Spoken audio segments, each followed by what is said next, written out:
Among the serious steps to pursue the spread of Iranian weapons among the warring groups and militias in the world is the U.S. Department of Justice's move, in which it announced the confiscation of 2 shipments of Iranian weapons in the Arabian Sea, which were on their way to the Houthi militias in Yemen. It confirms the extent of Iranian involvement in the Yemeni war. The action of the United States in these 2 cases dealt a resounding blow to the Iranian government and the criminal networks supported by the Revolutionary Guards, said Matthew Olson, Assistant Attorney General of the department's National Security Division. The U.S. Department of Justice clarified that it had ordered that the proceeds from the sale of confiscated Iranian oil, amounting to about $27 million, be directed to the Fund for Victims of Terrorism, which confirms the American conviction that those supported by Iran are terrorist groups, and therefore Iran is obligated to compensate the victims, and it may become a prosecution for militia crimes. Supported by the Iranian regime, in several regions of the world. Despite the confiscation of weapons on their way to the Houthi militia to fuel the Yemeni war, the Iranian mission to the United Nations was not ashamed to say that Washington is stealing our oil in international waters, when the truth is the opposite. The American move to legitimize the allocation of millions of dollars to victims of terrorism from Iranian funds confiscated from terrorist financing, is an important step in curbing the Iranian regime and returning it to behave as a state and not as a regime outside international law,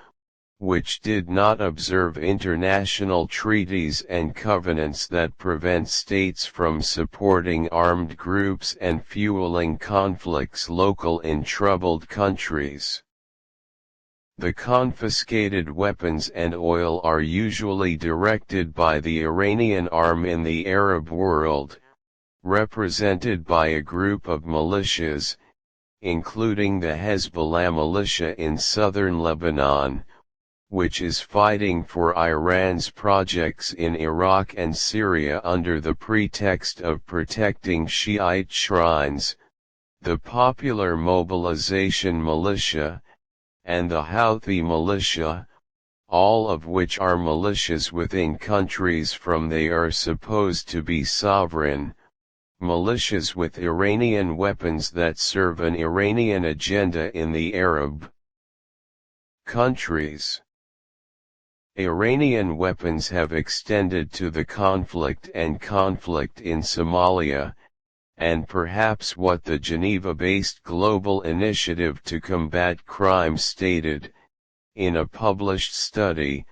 that 400 Iranian-origin weapons were documented in 13 locations across Somalia over a period of 8 months,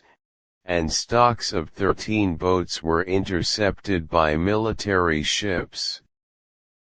The Iranian regime is constantly seeking to expand its influence, through militias backed by weapons and money, and also through a populist discourse that flirts with general principles that the Iranian regime does not adhere to in secret. It falsified history and geography, while it was better for it to act as a responsible and large state in the region, instead of acting as a religious sect, helped by the approach of loyalty to the jurist. The return of the map of the influence of the Persian Empire. The theocratic regime in Iran perpetuates the guardianship of the jurist, although many in Iran seek change and liberation from the mantle of Khomeini, and this is why any attempt to reform or penetrate the Khomeinist system has failed. The Iranian regime used to mobilize the crowd around it after its collective mind was absent, while Iranian diplomacy negotiated and made concessions to satisfy the Great Satan, so that the three issues would not remain unresolved, namely the nuclear file, recognition of Israel, and the file of American and Western relations. The crisis of some of the Iranian regime's orbiters regarding the duality of identity and belonging to the homeland and its geographical borders, especially some militias and groups in Lebanon, Iraq, and Yemen, within the Iranian regime's agenda to mix cards and interfere in the affairs of other countries and to create local characters who serve purely Iranian